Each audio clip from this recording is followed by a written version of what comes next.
పాసమైలారం బాధితులను ధృవ ఆసుపత్రిలో MLA Kunamneni Sambasivarao, MLC Nellikanti సత్యం పరామర్శించారు. సిగాచి పరిశ్రమలో పేలుడు దుర్ఘటన బాధాకరమన్నారు. ఘటన మీద రాష్ట్ర ప్రభుత్వం స్పందించి బాధిత కుటుంబాలకు పరిహారం అందించడం అభినందనీయమన్నారు.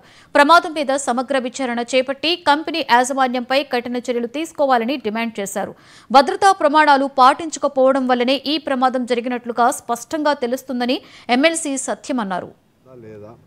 ఆ తర్వాత అందులో పనిచేస్తున్న వాళ్ళకి జీతాలు ఎలా ఇస్తున్నారు, వాళ్ళల్లో జీతభత్యాలు ఎలా ఉన్నాయి, ప్రభుత్వ చట్టాలు అమలు చేస్తున్నారో లేదా, వీళ్ళు ఇచ్చి సాలీసాలని జీతాలతో కుటుంబాలు వదిలేసి ఇటువంటి ప్రమాదకరమైన పరిస్థితుల్లో ఉంటున్న వాళ్ళ క్షేమాన్ని, శ్రేయస్సుని ప్రభుత్వం పట్టించుకుంటుందా? లేబర్ డిపార్ట్మెంటు ఏం చేసింది? లేబర్ డిపార్ట్మెంటు ప్రతి సందర్భంలో ప్రతి 1 మంత్కి ఒకసారి వాళ్ళ బాగోగులు చూడాల్సిన బాధ్యత లేబర్ డిపార్ట్మెంట్ ఉంది. అవన్నీ రికార్డ్స్ ఉన్నాయా లేవా, ఇవన్నీ కూడా ఇప్పుడు బయటికి రావాలి. ఆ తర్వాత ఈ ప్రమాదాల నివారణ కోసం సేఫ్టీ అథారిటీస్ ఉంటారు. సేఫ్టీ అంటే భద్రతా అధికారులు ఉంటారు. దీనిపైన అసలు ఎంతమంది దీనికి ఉన్నారు, ఇప్పటి వరకు సేఫ్టీ మెజర్స్ని ఎన్నిసార్లు చెక్ చేశారు అంటే ఇవాళ రాసుకుంటారు వాళ్ళు, ఇవి కాదు, ఎప్పటికప్పుడు మళ్ళీ పైకి పోవాలి.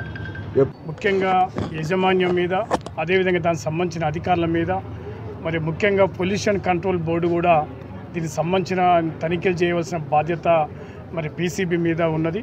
ఎందుకంటే పొల్యూషన్ కంట్రోల్ బోర్డు ఏమాత్రం కూడా ఇవాళ కెమికల్ ఫ్యాక్టరీల ఆ యాజమాన్యానికి లోబడి వాళ్ళు పనిచేస్తూ ఇటువంటి ప్రమాదాలకు కారణం.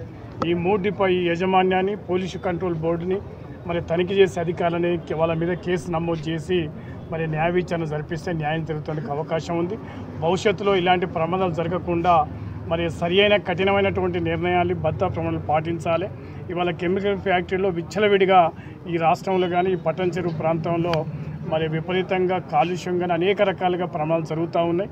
అందువల్ల దీని మీద న్యాయ విచారణ జరిపించి మరి కఠినంగా శిక్షలు అంటే కేసు నమోదు చేయాల్సిన బాధ్యత ఈ ప్రభుత్వం మీద ఉందని